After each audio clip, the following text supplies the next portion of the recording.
It's difficult to say about the future. I mean, some days I'm optimistic and some days I'm not optimistic as far as the record business goes. There's clearly going to be a shift more to the digital download, which is going to change the business model. It already has changed the business model from an album-driven thing, whereas you would hear one or two hit singles and you'd buy the album, which was a larger dollar figure. Now, again, with the democratization of iTunes and everything else, you don't need to buy a whole album by someone. You know, even someone that makes albums to be albums like Bruce Springsteen, you could say, well, I've heard it all, I went to the listening kiosk at Virgin and I listened to all the songs, and these are the 5 that I want. So I'll take these 5 and I'll put them with 5 other Bruce Springsteen songs that I have, and I'll make my own album, or not even an album. I'll put them on my iPod, but I'm only going to pay 99 cents for each of the 5 songs. That's assuming you're buying them legally and paying for them, which again is the real where the bottom's falling out, you know, in my answer. But I mean, I think assuming you pay, you don't have to pay for the whole album. You don't got to buy the retail album. Some people still will, and I've read some things recently that baby boomers, again, continue to buy because we were raised that way to buy. But I know that the younger people, you know, a lot of younger people, I've been to some seminars where people would ask a question, raise your hand if you ever bought a CD, and a lot of the younger people never bought, it's not the way they do it anymore. You know, they get it as download. So assuming it's a legal download, you know, even so, you don't have to buy all 12 songs or all 14 songs and pay that full album price. You can just get a few from here, a few from there, a few from there. So it's forcing the record labels to look at it differently as to how they're going to do it. And it's going to eventually force the artists as well. Again, the old-time artists, Stones and Springsteen, are going to continue to do it the way they always did it probably. But the newer artists are going to have to do it in a different way. It's going to be more singles driven. You don't have to wait till you have a whole album. You could put out 4-song EP or whatever you want to call it, or even a single as you make them. But you may put out one every 3 or 4 months because you can just do it that way instead, which is not unlike the way it was in the 50s and early 60s where you just had a single. You put out a record when you had a good record and that was it.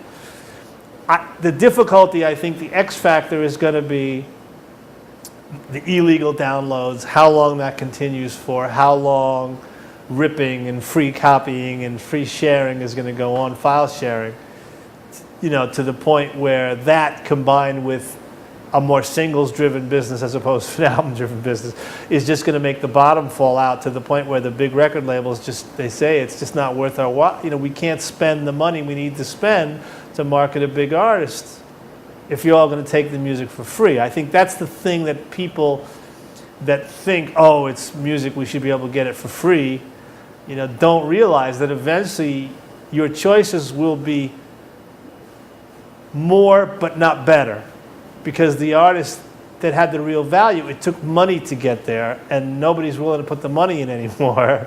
So you have a whole lot of choices, but it's rather mediocre stuff that you're getting to pick from because there's no monetary incentive for the artist to create great artwork.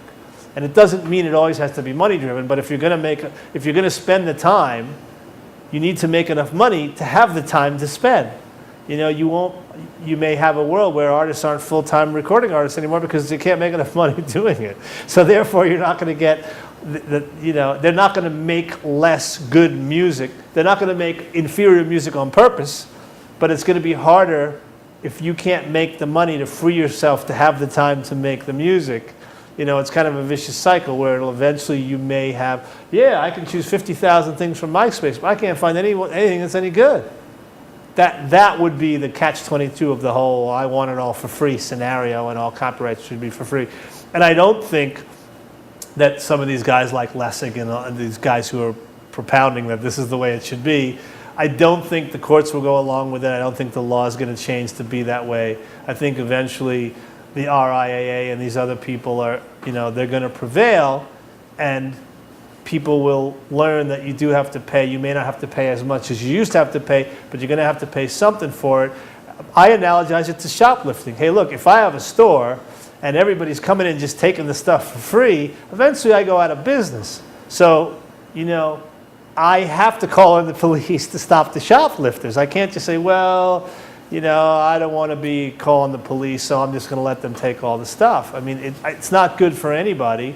It's not fair to the people who pay to let other people take it for free. And I, as a business owner, I'm going to go out of business. So I don't think that the RIAA is wrong for pursuing the people when they do. Granted, it's weird to be sending out lawsuits to college students. But, if they downloaded 3,000 songs for free, that's a lot of money that people lost on all different levels. So that's what the law says right now, and that's what they're entitled to do, and the courts are backing them up. So, but again, the record label kind of got behind the eight ball. They didn't work with internet when the internet first came along, and so the internet did an end run around them. And it's difficult to kind of get a harness on it now. I think it's getting better, but overall, every year, the industry has been shrinking, so we'll have to see where that hemorrhaging stops. Well, I think a little bit, when you're talking about an elementary level of education, a little bit the RIAA, when they sue a college student or a high school student, that student, if that student is paying money, it's really coming out of the parent's pocket. So the idea is we're going to lay down the law so that the parents say, Johnny, your little computer thing cost us $5,000, and had the police at our door, stop. You have to obey the law. And again, it's no different than shoplifting. I mean, granted, if Johnny comes home and says, look, Ma, I got a big bag of groceries and I didn't have to pay for it, this is great. But if the police show up and then, are holding the parents liable, the parents say, you know what, it's wrong. Right? They should have said it anyway, but if they didn't before, they will now. I think it's the same concept. You're just trying to get people to understand that, first of all, there's a law, and the laws are there for a reason. And second of all, people make a living from doing this, and you're stealing from them, and it's just not fair. There is a lot of stuff for free on the internet, but there's a lot of stuff you got to pay for on the internet too. So, this is one of those things that, just because you can get it for free doesn't mean it's legal to get it for free. And, it's a tough fight, but I think, gradually over time, hopefully the parents will teach the kids, and then the kids will teach their kids, do it the right way, because there's a law here. And as long as the RIAA keeps suing people and keeps it in the headlines, enough people will tell their kids, look, I'm letting you on the computer, but I'm giving you iTunes and I'll give you a certain budget. And I know parents who have told me this is what they do. They say to their kids, you got X amount of dollars, $10 a month to spend on iTunes, I'll give you the prepaid thing. Pick carefully what you want, no different than t-shirts or sneakers or anything else. Decide what you want to buy and buy it carefully, but don't you dare steal the stuff and end up having me get sued, or you get sued and me have to pay $5,000 or $10,000 in settlement to the RIAA for you stealing a bunch of songs you could have bought for $20.